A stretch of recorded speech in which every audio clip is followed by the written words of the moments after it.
El asesinato existe desde tiempos inmemoriales. Y también el afán por encontrar a los asesinos. Cuando la labor detectivesca y la ciencia se unen, nacen nuevas herramientas forenses. 1915, Estado de Nueva York. Un jornalero se encuentra con una escena espantosa. 2 personas muertas a balazos. Por el arma homicida, el jornalero se convierte en el principal sospechoso de asesinato. Alguien tenía que establecer un vínculo entre el arma y la escena del crimen. Para resolver el caso, los investigadores recurren a un nuevo campo forense: la balística.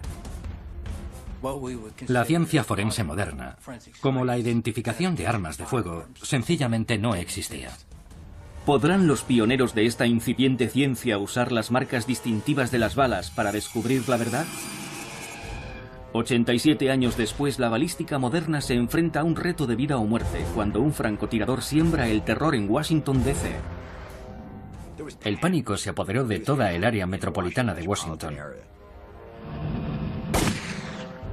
La mejor forma de atrapar a este brutal asesino en serie es examinar las balas extraídas de las víctimas. Debíamos ponernos a trabajar con ellas inmediatamente. Necesitábamos la información balística para poder relacionar los asesinatos.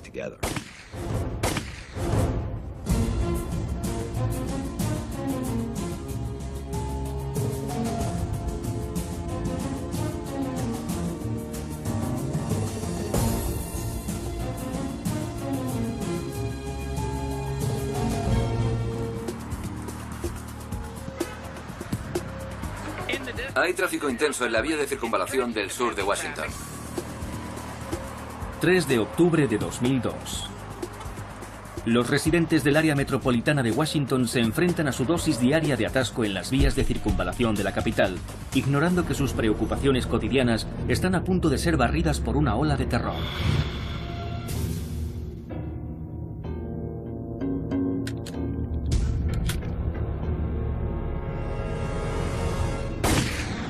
A las 7:41 de la mañana, James Buchanan, un paisajista de 39 años, está cortando el césped frente a un concesionario de coches cuando de pronto se desploma. Pero la auténtica sorpresa es que ha recibido un disparo.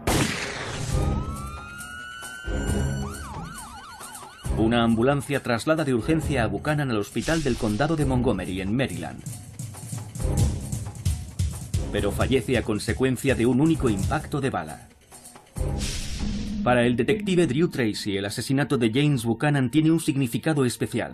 El padre de Buchanan era agente de policía del condado de Montgomery. Fue un duro golpe, para mí y para los agentes veteranos y los oficiales del departamento que conocían a su padre. Pero la pregunta es, ¿quién lo ha matado? No hay testigos del ataque.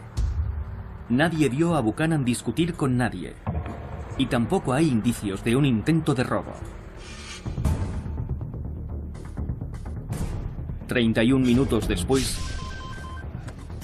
a tan solo 6 kilómetros del lugar en el que dispararon a Buchanan, el taxista Prem Kumar Walekar es abatido en una gasolinera. El coche estaba en la gasolinera junto a los surtidores. El señor Walekar estaba llenando el depósito de su vehículo cuando recibió un único balazo. En ese momento lo que más nos interesaba era localizar al autor de los disparos. El taxista muere instantáneamente. Al igual que James Buchanan, es abatido de un solo disparo efectuado por un potente rifle. Tampoco esta vez hay sospechosos, ni móvil aparente, ni ningún testigo. A esas horas de la mañana, en plena hora punta, tendría que haber habido alguien. Algún testigo ocular en el lugar de los crímenes, si es que el francotirador disparó al descubierto.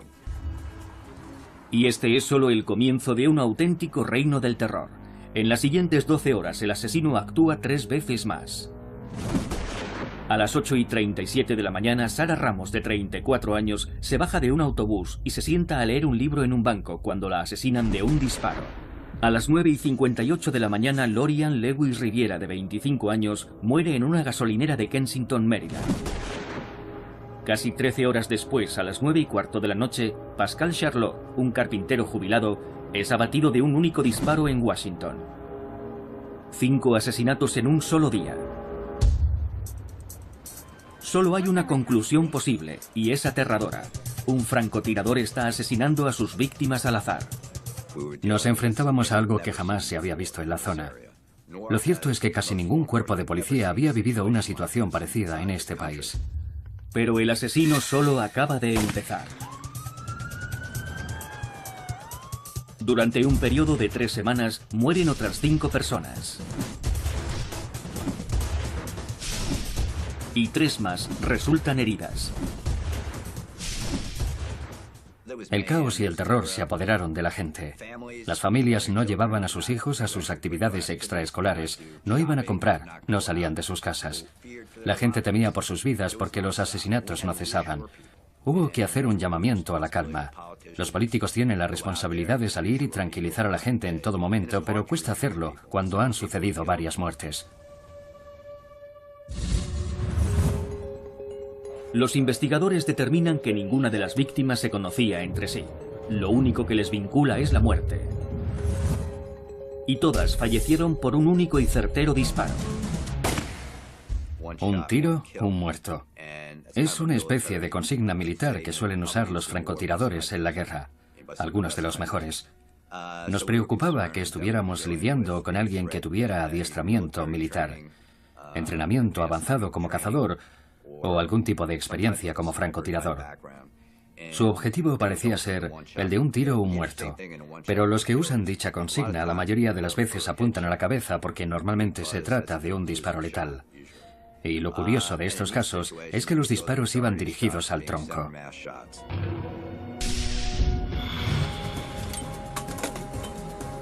Dependiendo del calibre y de la cantidad de pólvora utilizada, una bala de un rifle de alta velocidad puede viajar a una velocidad de 600 a 1200 metros por segundo. A esa velocidad, un rifle puede alcanzar su objetivo desde una larga distancia e infligir daños sustanciales. Ahora los detectives del caso del francotirador necesitan saber si el mismo rifle de alta velocidad es el responsable de todos los asesinatos, y las balas de las víctimas son la única prueba con la que cuentan los investigadores. Necesitábamos la información balística para poder relacionar los asesinatos, y posteriormente se necesitarían como pruebas físicas para fundamentar el caso. Cada segundo es crucial para atrapar al asesino o asesinos, y la balística será el elemento clave para resolver este caso. La balística forense es la ciencia que sirve para identificar y relacionar las balas con las armas empleadas en los crímenes. Constituye una de las herramientas más importantes en la lucha contra el crimen. Esta ciencia se ha probado y testado en laboratorios y lleva décadas siendo empleada en los tribunales. Y los conceptos básicos de la balística tienen su origen en el siglo XIX.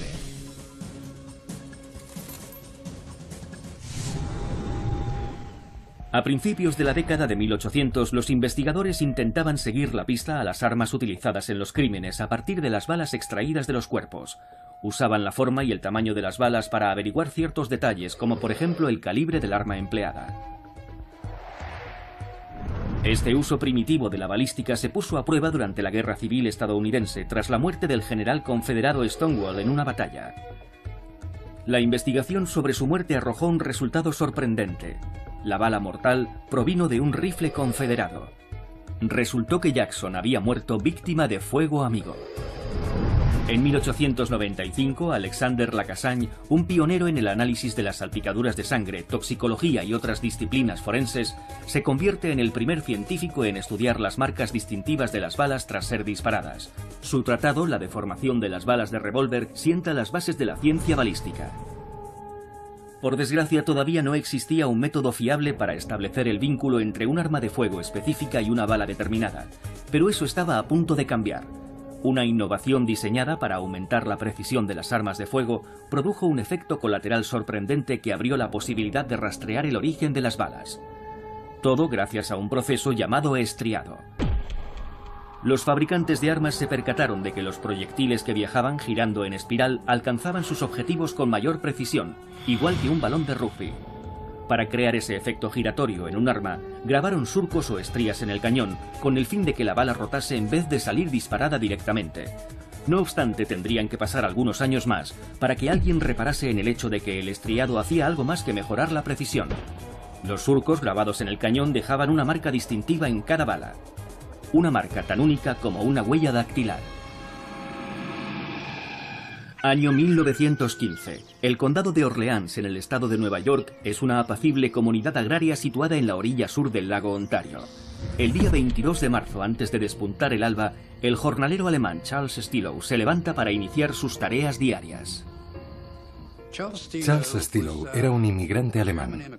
Trabajaba como jornalero con un contrato de servicio por un año y realizaba distintas tareas y trabajos, como recoger manzanas, arar la tierra o alimentar a los animales. Y al finalizar el año, era como cualquier bracero asalariado, que va cambiando de un empleo a otro. Ocupaba siempre el puesto más bajo en la escala laboral. De pronto Stillow oye un grito. Cristales rotos. Y un disparo. Cuando salió por la puerta delantera, sus pies tropezaron con algo. Todo estaba muy oscuro. Miró hacia el suelo y vio a una mujer tendida. Era el ama de llaves de la granja de los Phelps. Se llamaba Margaret Walcott. Margaret Walcott yace en medio de un charco de sangre. Ha recibido 3 disparos, pero no es la única víctima. Stillow se dirige a la casa principal, donde vive su jefe, Charles Phelps. Se acercó a la casa con mucha cautela. La rodeó por un lado y vio que la puerta de la cocina estaba abierta. Cuando entró en la cocina, vio a Charles tendido en el suelo y uno de sus pies mantenía entreabierta la puerta. Lo miró y Phelps todavía respiraba, pero estaba inconsciente. Respiraba con mucha dificultad. Phelps muere sobre el suelo de la cocina, justo donde Stillow lo ha encontrado. La policía local acude a investigar la escena del crimen. Cuando los investigadores registraron la casa de Phelps, observaron que alguien había revuelto todo su dormitorio. A los pies de la cama había un buró con todos los cajones abiertos. Era allí, según declaró su sobrino Melvin Jenkins, donde Phelps guardaba siempre el dinero, pero no había nada. Pensaron que sería un vulgar robo. Los investigadores barajan la hipótesis de que Phelps pudiera haber sorprendido al ladrón y que tras producirse un forcejeo, tanto él como Walcott acabaron muertos. Sin embargo, la policía halla la declaración de Stillow confusa y contradictoria. Enseguida empiezan a considerarle un posible sospechoso, así que deciden interrogarle a fondo. Le acribillaron literalmente a preguntas. No se anduvieron por las ramas. Le preguntaron directamente si poseía armas y él respondió que no. Los agentes interrogan al sospechoso durante 2 días, sin dejarle comer ni dormir, y siguen presionándole sin cesar con preguntas directas, hasta que por fin Stillow hace una sorprendente confesión. Confesó que no había dicho la verdad. Y la confesión más importante fue que efectivamente poseía un revólver del calibre 22. No solo posee un arma, sino que su calibre coincide con el de la bala que mató a su jefe. Pero los policías buscan algo más que una posible coincidencia. Quieren una confesión. Le tuvieron sin dormir y sin apenas comer. Fueron implacables. Hasta que por fin, tras horas de interrogatorio, la policía obtiene lo que busca. Stillow hizo una declaración en la que reconocía que había matado a Charles Phelps y a Margaret Walcott. Charles Stillow es acusado de doble asesinato y enviado a prisión a la espera de celebrarse juicio. La familia de Stillow intenta protegerlo ocultando la presunta arma del crimen. Pero cuando la policía finalmente la encuentra, está plenamente convencida de que tiene en su poder la prueba crucial en un caso sin fisuras. Sin embargo, justo una semana antes del juicio, Stillow niega haber hecho la confesión y también ser el asesino. Para montar un caso sólido contra Stillow, el fiscal tenía que centrarse en el arma del crimen, y eso implicaba encontrar a alguien capaz de establecer el vínculo entre el arma y la escena del crimen. Pero esa circunstancia hará que los investigadores, los fiscales y Charles Stillow se embarquen en un tortuoso viaje lleno de falsedades, técnicas forenses pioneras y pruebas balísticas que podrían marcar la diferencia entre la vida y la muerte. Por primera vez en la historia, el éxito o el fracaso de un caso de asesinato va a depender de una nueva ciencia, la balística forense. Los detectives que investigan un doble asesinato cometido en 1915 confían en que un avance revolucionario en la tecnología de las armas de fuego pueda ayudarles a condenar al jornalero Charles Stilo. En 1915, lo que podríamos considerar como una ciencia forense moderna, es decir, la identificación de armas de fuego, sencillamente no existía. Pero eso está a punto de cambiar. Los surcos añadidos en el interior de los cañones no solo mejoran la puntería y la precisión de las armas de fuego, sino que dejan una marca única en cada una de las balas que disparan. Pero nadie ha usado esas marcas como pruebas hasta que entra en escena un hombre llamado Albert Hamilton, que había publicado un libro muy popular sobre temática forense, y como perito judicial gozaba de gran reputación por mantener la calma bajo presión. Albert Hamilton se publicitaba como experto forense en varios campos, como armería, grafología y toxicología, entre otros. Hamilton utilizará los últimos avances en la fabricación de armas para ayudarle a identificar las balas de la pistola. La clave para la identificación de las armas de fuego consiste en comparar una bala de prueba con la bala encontrada en la escena de un crimen para saber si ambas fueron disparadas con la misma arma. Cada fabricante usa su propia técnica para labrar los cañones de sus armas, creando los llamados campos y surcos. Los campos del cañón son las partes sobresalientes y los surcos las hendiduras labradas entre dichos campos. Los campos y los surcos obligan a la bala a salir girando en espiral y la mantienen estable durante la trayectoria, pero también dejan minúsculas marcas en cada bala que atraviesa el cañón. Esas marcas pueden ayudar a los expertos en balística a identificar fácilmente el modelo y calibre del arma de la que proceden. Y si se examina más de cerca, también se pueden hallar minúsculas imperfecciones microscópicas en dichos campos y surcos. Sus ásperos bordes dejan marcas conocidas generalmente como estrías o estriaciones en cada bala que sale del arma de fuego. Y si las estriaciones o marcas dejadas por un cañón de cada proyectil son idénticas, podemos asignar la bala de la escena de un crimen al cañón de un arma determinada y, por lo tanto, identificar el arma de un crimen. Pero en 1915 todavía no se ha hecho nada por el estilo. Demostrar que las balas de la víctima salieron de la pistola del sospechoso no será tarea fácil. Las marcas de las balas son casi imperceptibles y las diferencias entre distintas armas mínimas. Para poder cotejar las balas, Albert Hamilton necesitará emplear lo que se conoce como microfotografías. Se trataba de primeros planos muy detallados. Encontró lo que él llamó 9 arañazos distintivos en las balas. Según Hamilton, los arañazos de sus balas de prueba coinciden con los de las balas halladas en la escena del crimen. Y eso, sostiene Albert Hamilton, solo puede significar una cosa. La pistola de Charles Stilo había matado a Charles Phelps y a Margaret Walcott. Hamilton insiste en que ha demostrado que la pistola de Stilo fue el arma utilizada en el crimen. Y con ello no solo ha ayudado al fiscal a fundamentar el caso contra Stilo, sino que ha creado una nueva rama de la ciencia forense. El fiscal utiliza esta prueba pionera como prueba en el juicio contra Stilo. La participación de Albert Hamilton en el caso fue bastante problemática para la defensa, porque no contaba con ningún otro experto que pudiese contradecir su testimonio. Y el hecho de que Stilo poseyera un revólver del calibre 22 se lo puso muy fácil al fiscal. El jurado sopesa las pruebas balísticas incontrovertibles de Hamilton y comienza a deliberar. La credibilidad de esta nueva ciencia, así como la vida de Charles Stilo, penden de un hilo. En los 87 años transcurridos entre el caso de Stilo y la investigación del francotirador de Washington, la balística forense se ha hecho más precisa y rigurosa. Los potentes microscopios de electrones permiten a los investigadores estudiar las balas con mucho mayor detalle. Pero en octubre de 2002 no sirve de mucho consuelo para los detectives que siguen buscando al escurridizo francotirador de Washington. En el espacio de 3 semanas el francotirador se ha cobrado 10 vidas y ha provocado el caos en el área metropolitana de Washington. Cundió el pánico. El pánico se apoderó de toda el área metropolitana de Washington. Hubo personas que fueron asesinadas mientras estaban comprando, otras que murieron mientras estaban echando gasolina. La gente temía por sus vidas porque los asesinatos no cesaban.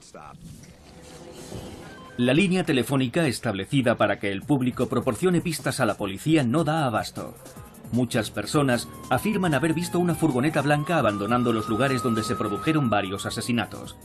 La policía comienza a parar furgonetas blancas por toda el área metropolitana de Washington, pero sin ningún resultado. Los investigadores carecen de testigos oculares y de sospechosos. Lo único que tienen por ahora son las balas extraídas de las víctimas. Y lo primero que las balas tendrán que responder es una pregunta clave. ¿Están los investigadores detrás de un solo asesino o de un grupo de asesinos que trabajan juntos? En el laboratorio de la Agencia de Alcohol, Tabaco y Armas de Fuego en Rockville, Maryland, Walter Dandridge, investigador jefe de armas de fuego, se propone responder a esa pregunta, empleando las balas extraídas de las víctimas durante las autopsias. Habría entre 4 y 5 balas, pero también un número de fragmentos desprendidos de ellas. Cuando Albert Hamilton realizaba sus comparaciones para el caso Stilow, contó con una ventaja. Las balas de los cuerpos de las víctimas estaban más o menos intactas y eran más fáciles de extraer y estudiar. Pero las balas de los potentes rifles actuales están especialmente diseñadas para disgregarse en el cuerpo. Tras el impacto, las balas se fragmentan y cada uno de dichos fragmentos se adentra por separado en la víctima con objeto de causar más daños, lo cual dificulta el trabajo de la balística forense. Un equipo de patólogos dirigidos por Richard Fowler fue el encargado de encontrar todas las pruebas balísticas durante las autopsias. Con estos rifles de alta velocidad, las balas quedan muy fragmentadas. Los llamamos tormenta de nieve porque ese es el aspecto que presentan. Es como un conjunto de copos de nieve que quedan esparcidos por todas partes. Parece nieve. Localizar y extraer todos los fragmentos se convierte en una tarea bastante compleja. Se trata de pequeños fragmentos que se dispersan y crean su propia trayectoria, creando cada uno de ellos su propia herida individual. Esto hace que aumente el daño causado al individuo que recibe el disparo y la probabilidad de una muerte rápida o instantánea. Cuantos más fragmentos encuentren los patólogos, más fácil les será a los expertos en balística identificar el tipo de balas y de armas que usa el francotirador de Washington. Una vez que los patólogos extraen todos los fragmentos de las balas, Dandridge puede comenzar a trabajar. Lo que intentábamos averiguar, a partir de aquellas pruebas, era el calibre y el tipo de arma de fuego que había disparado los proyectiles. Dandridge dispone de una herramienta de la que Hamilton careció, el llamado microscopio de comparación. Este microscopio constituye un gran avance, porque permite a los científicos comparar dos balas yuxtaponiéndolas. Un microscopio de comparación es en realidad dos microscopios unidos por un mismo par de oculares. Te permite ver dos objetos al mismo tiempo, uno a cada lado. Dandridge busca las marcas dejadas por los campos y los surcos en las balas y las estrías más pequeñas. Y compara las balas disparadas en cada asesinato. Observé que las marcas microscópicas de una bala y otra, las estrías, se alineaban. Estaba plenamente convencido de que habían sido disparadas por la misma arma. Ahora la policía sabe que una sola arma y probablemente un solo francotirador están implicados en todos los disparos. El estudio balístico fue crucial, porque obviamente nos indicaba que en todos aquellos disparos solo había intervenido un arma, lo cual me llevó a pensar que el autor de los disparos era un solo francotirador, o posiblemente más de uno utilizando la misma arma. No nos enfrentábamos a varias armas utilizadas posiblemente por dos individuos, aunque efectuaran un solo disparo. De modo que enseguida supimos que solo había un arma implicada. Y por ende supimos, aunque en nuestro foro interno todos presentíamos ya que iba a ser así, que los casos estaban relacionados y que se había empleado la misma arma. Eso lo confirmaba. La policía posee otra información clave. Han identificado también el arma del francotirador, un rifle Bushmaster. Ahora solo tienen que arrebatárselo al asesino, de una vez por todas. El 9 de octubre el francotirador dispara a dos personas más. Una mujer en Spotsylvania, Virginia, queda muy malherida en el aparcamiento de un centro comercial. Y en Bowie, Maryland, un chico recibe un disparo cerca de su escuela. Ambos sobreviven, pero tras cada atentado la búsqueda del francotirador se hace más perentoria. Entonces, 17 días después de la primera víctima, se produce otro atentado mortal. Un hombre de 37 años queda en estado crítico tras recibir un balazo cuando salía de un restaurante de la cadena Ponderosa en Ashland, Virginia. Pero en esta escena del crimen hay una diferencia. Esta vez el francotirador deja tras de sí algo más que una víctima. Y proporciona a los investigadores una de sus mejores pistas hasta el momento. En Washington, los investigadores buscan a un francotirador que se ha cobrado las vidas de 10 personas. Pero la policía que investiga el último asesinato en Ashland, Virginia, encuentra unas pruebas en los bosques cercanos a la escena del crimen que podrían esclarecer el caso. Se trata del casquillo de un rifle Bushmaster, el mismo utilizado supuestamente por el francotirador, así como una nota que parece escrita de puño y letra por el propio asesino. Los investigadores estudian la nota desde todos los ángulos. El asesino exige que la policía ingrese $10 millones en la cuenta de una tarjeta de crédito y hace una advertencia: vuestros hijos ya no están seguros en ningún sitio y en ningún momento. El asesino también hace una referencia críptica a conversaciones que mantuvo con un sacerdote acerca de un robo y un tiroteo ocurridos en una tienda de licores en Montgomery, Alabama. El detective Drew Tracy queda muy intrigado por la misteriosa referencia al tiroteo de la tienda de licores y entra en contacto con la policía de Montgomery. Les pregunté si podían contarme algo sobre aquel tiroteo y me dijeron sí, hubo un robo. Un individuo murió y otro quedó malherido. Cuando les pregunté acerca del calibre del arma utilizada, me dijeron que había sido una pistola del calibre 22. Y pensé, una pistola del 22 no encaja con las pistas que tenemos. ¿A qué viene todo esto? Parece un callejón sin salida. El calibre no es el mismo y además se trata de un arma de corto alcance. Pero entonces, ¿por qué lo menciona el asesino en su nota? Tracy indaga un poco más y averigua que el sospechoso del tiroteo de Alabama salió huyendo cuando fue sorprendido por un agente de policía que pasaba, pero en su huida dejó algo. Les pregunté si tenían alguna prueba forense y me dijeron que tenían un catálogo, una revista en la que posiblemente hubiera unas huellas dactilares. Les pregunté qué revista era y su respuesta me dejó paralizado. Me dijeron que la revista era Armalite. Armalite, un catálogo que vende rifles de asalto. El mismo tipo de arma usada por el francotirador, según han demostrado las pruebas balísticas. Cuando oí aquello, estaba seguro de que habíamos dado con algo importante. La policía de Alabama envía la revista al laboratorio del FBI, consciente de que las posibilidades son muy remotas. Nadie sabe todavía si las muertes de la tienda de licores están relacionadas con el francotirador de Washington. Los técnicos del laboratorio extraen una huella de la revista, pero se sorprenden al descubrir que no pertenece a ningún tirador del ejército, ni a una persona con un largo historial delictivo. La huella pertenece a un inmigrante ilegal de 17 años llamado Lee Boyd Malvo.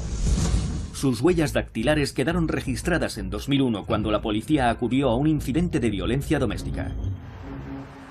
Valiéndose de la huella, la policía localiza a Malvo en el estado de Washington, a miles de kilómetros de la ola de asesinatos de la ciudad de Washington. Nada parece encajar, pero los detectives deciden seguir el rastro de las pruebas y embarcan en el siguiente vuelo rumbo al estado de Washington. Las pruebas balísticas han proporcionado a los investigadores las primeras pistas sobre el francotirador. Pero en 1915 la ciencia balística está dando sus primeros pasos. Su primera gran prueba es el caso de Charles Stillow. Stillow, un jornalero, está acusado de matar a su jefe, Charles Phelps, y a su ama de llaves. Sirviéndose de balas de prueba y de las balas de la escena del crimen, el testigo pericial Albert Hamilton afirma haber establecido la coincidencia entre el arma de Stillow y el arma del crimen.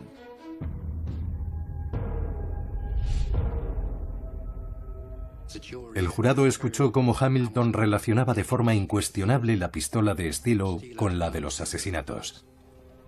Tras 6 horas de deliberación, el jurado regresa a la sala. Hallaron a Charles Stillow culpable de los asesinatos de Phelps y Walcott. Fue sentenciado a la silla eléctrica en la prisión de Sing Sing. Podía haber sido el fin de Stillow, pero no lo es. El condenado a muerte insiste en su inocencia. Además, es la primera vez que se han utilizado unas balas para condenar a un hombre en un crimen. ¿Y si las pruebas no fueran tan sólidas como el jurado había pensado? Los abogados de Stilo solicitan un nuevo juicio y un nuevo examen balístico. El tiempo pasaba y Stilo ya tenía fecha para su ejecución en la silla eléctrica. El mismo día programado para su muerte, el gobernador del estado pospone la ejecución y ordena que se revise el método empleado por Hamilton. Cuando llegó al corredor de la muerte la noticia urgente de que se le había concedido un aplazamiento de última hora a Stilo, sus palabras fueron: gracias al cielo, espero que puedan hacer algo por mí. Aunque Hamilton se había presentado a sí mismo como un experto en la fabricación de armas, entre otras disciplinas forenses, el gobernador nombra a un investigador especial, Charles Wade, quien recluta a 2 detectives de la ciudad de Nueva York, Willingham Jones y Harold Batts. Ambos poseían una dilatada experiencia en la identificación de armas de fuego, y Wade les pidió que realizaran unas pruebas con la pistola de Stilo. Deciden repetir la prueba que Hamilton aseguró haber realizado cuando testificó en el juicio. Quieren comprobar si ellos también encuentran los mismos 9 arañazos que Hamilton dijo haber hallado en las balas de la pistola de Stilo. Los detectives llevan a cabo su propia prueba para comparar las balas de la pistola de Stilo con las balas extraídas de las víctimas de los asesinatos. Todavía no ha llegado la era de los tanques de agua y de los modernos laboratorios de balística, así que los detectives disparan con la pistola de Stilo a una bala de algodón y después recogen el proyectil. Examinaron la bala de prueba y pensaron: esto no se parece en nada a la bala del asesinato. Jones y Batts no saben a qué achacar esta contradicción. Se preguntan si la limpieza de la pistola producirá un efecto distinto, y es entonces cuando se llevan una sorpresa mayúscula. El cañón está tan lleno de suciedad que se dan cuenta de que hace años que nadie ha limpiado la pistola. Es decir, que no se había disparado. Así que llegaron a la conclusión de que Hamilton no había hecho ninguna prueba con aquella pistola. De repente la sombra de la duda planea sobre todo el caso. ¿Falseó Albert Hamilton los resultados de sus pruebas para condenar a un hombre inocente? Solo hay una forma de saberlo: emplear el mismo método que se supone que Hamilton había usado contra Stilo. Las balas usadas en el crimen no parecen coincidir con las de la pistola de Stilo, pero todos quieren estar completamente seguros. Para realizar un análisis más científico, Charles Wade pidió a un hombre llamado Max Poser que examinase las pruebas, las balas mortales y la pistola. Poser llevará a cabo una revisión más exhaustiva de todos estos elementos, usando potentes lentes para fotografiar las pruebas. El destino de Charles Stilo depende de los resultados de este test. ¿Será finalmente exculpado o enviado de nuevo al corredor de la muerte? Las pruebas balísticas utilizadas para condenar a Charles Stilo están de nuevo bajo el microscopio. Un nuevo equipo de investigadores cree que el reo puede haber sido condenado aportando pruebas falsas. El científico Max Poser va a comparar las balas de prueba de la pistola de Stilo con las balas extraídas de las víctimas. Y ve algo que Hamilton dejó pasar por alto. Cuando examinó las balas mortales, cada una poseía una marca distintiva, que sugería que el estriado del cañón de la pistola que disparó las balas tenía una deformación. Pero al examinar la pistola de Stilo, no encuentra esa deformación. El estriado de la pistola de Stilo tiene sus propias marcas distintivas, pero son muy distintas. Y dado que el cañón del revólver de Charles Stilo no pudo haber creado esa marca, Poser descartó la posibilidad de que los asesinatos se hubieran cometido con esa arma. La supuesta prueba de Hamilton era un embuste. Pero el estriado de la pistola de Stilo ha dejado también su propia marca distintiva, lo que demuestra que cada juego de balas posee su propia rúbrica, solo que en este caso ambas no coinciden. Es un enorme avance para la balística, ya que demuestra que las marcas de una pistola pueden ser suficientes para declarar a un hombre culpable o, en este caso, inocente. Lo que Jones y Batts descubrieron hizo trizas el testimonio de Hamilton durante el juicio. Él no había probado la pistola. Simplemente se había presentado en el juzgado con unas fotografías y unas balas viejas. Hamilton había mentido, había cometido perjurio y había convencido al jurado porque en aquellos tiempos nadie sabía gran cosa sobre la identificación de armas de fuego. Hamilton continuó ofreciendo sus expertos servicios durante algún tiempo, hasta que finalmente su carrera se hundió cuando se ofreció a comparecer como testigo tanto de la defensa como de la acusación en el mismo juicio, simplemente al mejor postor. Sin embargo, el hecho de que Hamilton fuese capaz de trabajar tanto tiempo indica lo rudimentario que todavía era en aquellos tiempos el trabajo policial. En 1915, la criminología no era un arte, ni una ciencia. Era algo muy burdo. De modo que si se había cometido un asesinato con una bala del calibre 22 y tu sospechoso tenía un revólver del calibre 22, el caso podía considerarse prácticamente resuelto. El caso de Stilow es un buen ejemplo de cómo se llegaba a conclusiones incorrectas basándose en pruebas insuficientes. Llegaron a la conclusión de que él era el asesino, simplemente porque poseía un arma del mismo calibre que las balas encontradas en las víctimas. La nueva prueba balística que demostró que la pistola de Stilow no era el arma del crimen bastó para que Charles Stilow fuese puesto en libertad. Sin esta revisión de las pruebas balísticas, un hombre inocente habría acabado en la silla eléctrica. A pesar de todos sus errores, el caso de Stilow sirvió de plataforma de lanzamiento de la balística forense moderna. En 1925, 10 años después del caso de Stilow, Charles Wade, Calvin Goddard, Philip Gravel y John Fisher fundan el Departamento de Balística Forense, el primer laboratorio del mundo dedicado en exclusiva a la identificación de armas de fuego. En la década de 1970, los expertos en balística comienzan a utilizar potentes microscopios de electrones, lo que les permite ver y analizar las balas con mucho mayor detalle. Y una década después, el FBI publica su Archivo General de Características de Estriado, un archivo que contiene los patrones de campos y surcos de todas las armas de fuego fabricadas, lo que facilita mucho a los científicos forenses la identificación de las balas según su procedencia. Y cada uno de estos avances tecnológicos aumenta la certidumbre en los tribunales. Sin embargo, a los detectives de Washington que andan a la caza del francotirador aún les queda mucho para llegar a ese punto. Disponen de la huella dactilar de un posible sospechoso, Lee Boyd Malvo, a quien han localizado en Tacoma, Washington, pero eso es lo único que tienen. Averiguaron que Lee Boyd Malvo vivía en una casa de la organización caritativa Lighthouse Mission, con otro individuo llamado John Muhammad. John Muhammad, un nombre que les suena a los investigadores y que les hace recordar la línea telefónica que habían abierto al inicio de los atentados. Alguien que se identificó como Sr. Holmes había llamado para advertir sobre un hombre llamado John Muhammad. Un tal Sr. Holmes, desde la costa oeste en el estado de Washington, llamó y dijo que en el ejército había tenido un compañero llamado John Muhammad y que tenía la impresión de que podía estar involucrado porque tenía un rifle de asalto.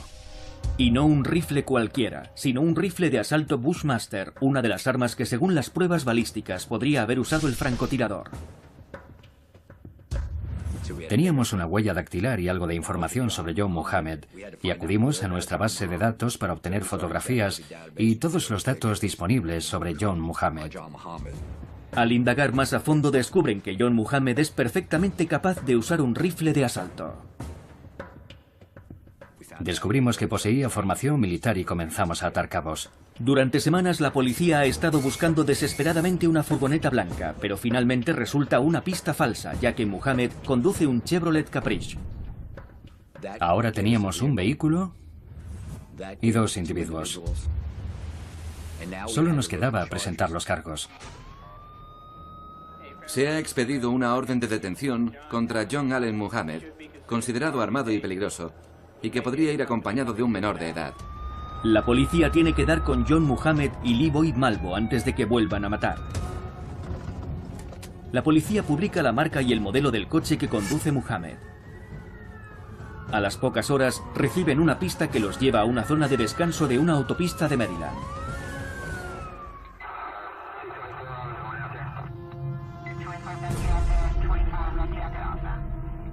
La policía localiza el Caprice, irrumpe en la zona de descanso y detiene a ambos sospechosos, John Muhammad y Lee Boyd Malvo.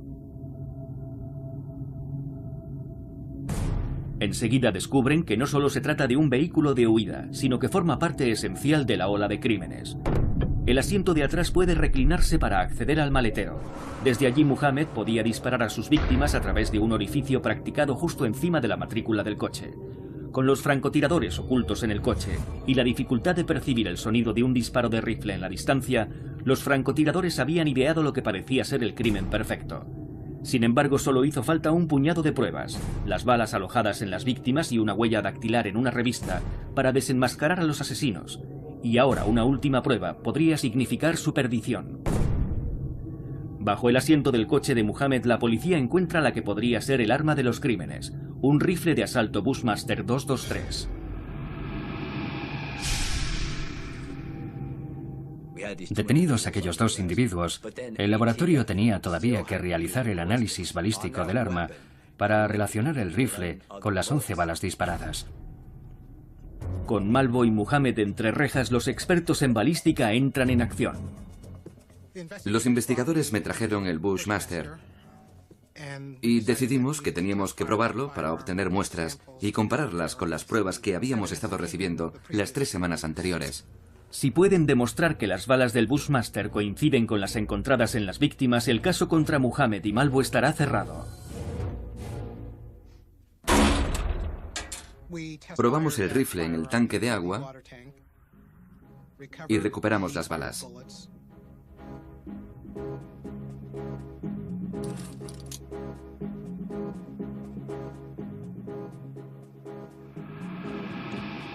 Dandridge compara los campos, los surcos y las estrías de sus balas de prueba con los de las balas extraídas a las víctimas. Mientras, Tracy y el resto de investigadores esperan. Recuerdo que aguardaba impaciente aquella llamada telefónica y parecía que nunca iba a llegar, pero al final la recibimos.